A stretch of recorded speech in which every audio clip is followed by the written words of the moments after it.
Hello বন্ধুরা, কেমন আছো সবাই? আশা করি সবাই ভালো আছো। আমি আজকে তোমাদের নতুন গল্প শোনাতে এসে গেছি। এই শীতের রাতে তোমাদের আমি গরম গরম গল্প শোনাবো। তো চলো শুরু করি।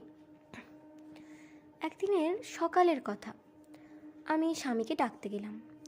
বললাম, এই কোথায়, তুমি উঠে পড়ো এবার। কিন্তু উনি আমার কথায় না উঠে আমার হাতটা ধরে বিছানায় টেনে নিয়ে বালিশের মতো জড়িয়ে ধরে ঘুমের ঘোরে গালে চুমু খেতে লাগলেন। আমি বললাম, আরে দরজা খোলা আছে, ছাড়ো, কেউ এসে যাবে।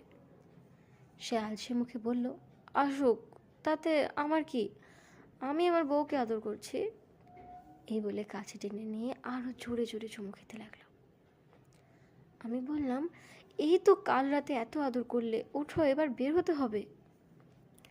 ওকে কথাগুলো বলার পর জোর করে ওকে উঠিয়ে দিলাম।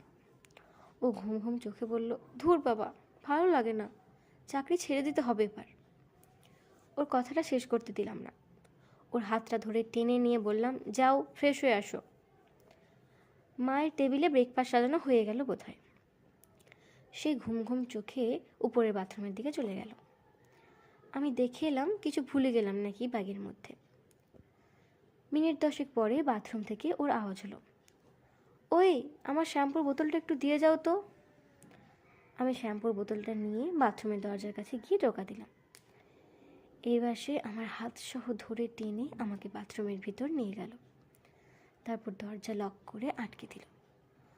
ওকে বারণ করা চোখে বললাম, এই একদম ভালো হবে না কিন্তু, আমার গোসল করা হয়ে গেছে। সে বলল, ধরেছি কি ছাড়বো বলে। এই বলে সাবানের ফেনা ভর্তি গায়ে আমাকে জড়িয়ে ধরল।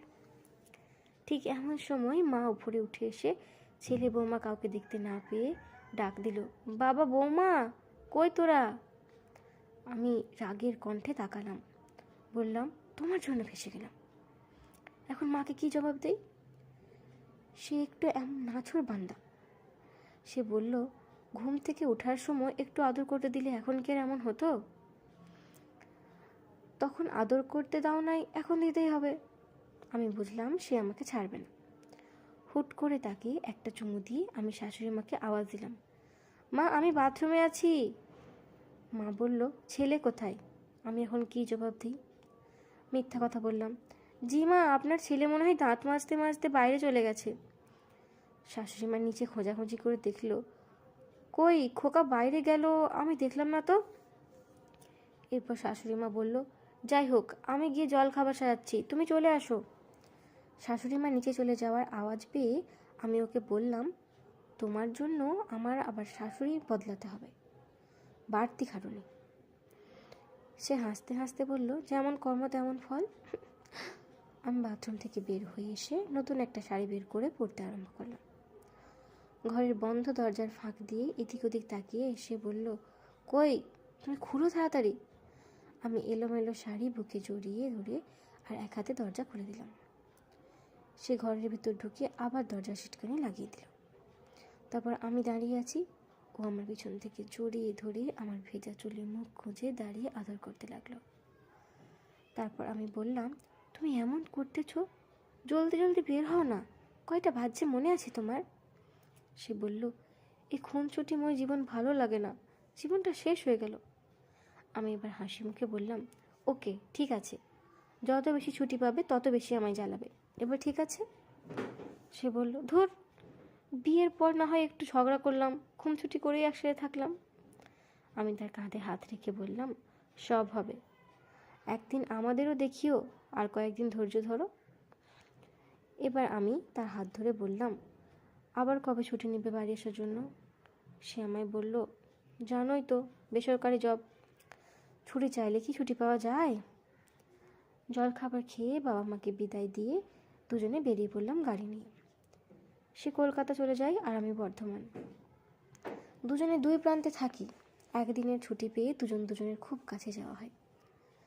যাওয়ার পথে সে আমাকে বলল, সত্যি না, তোমায় ছাড়া আমার থাকতে ইচ্ছে করে না, একা একা চাকরিটা করি, যদি দুজনের চাকরি এক জায়গায় হতো। আমি বললাম, কপালে নেই, কি আর হবে। তার মনটা ভার হয়ে গেল। কিছুক্ষণ চুপ থাকার পর হাতঘড়িটা দেখে আমি বললাম, আমাকে 8টার রেলওয়েটা ধরিয়ে দিও, নয়তো পৌঁছাতে দেরি হয়ে যাবে। দেরি হলে সেই বসের মেজাজ শুনতে হবে আবার। সে বলল, তো চাপ নেই, ধরিয়ে দেবো, হাতে সময় আছে 10 মিনিট, তার আগেই তোমাকে স্টেশনে নামিয়ে দেবো। তারপর গাড়িটা এক সাইডে করে জানালা বন্ধ করে শুরু করলো তার ভালোবাসা। ইচ্ছে মতো সে আমাকে আদর করতে লাগলো।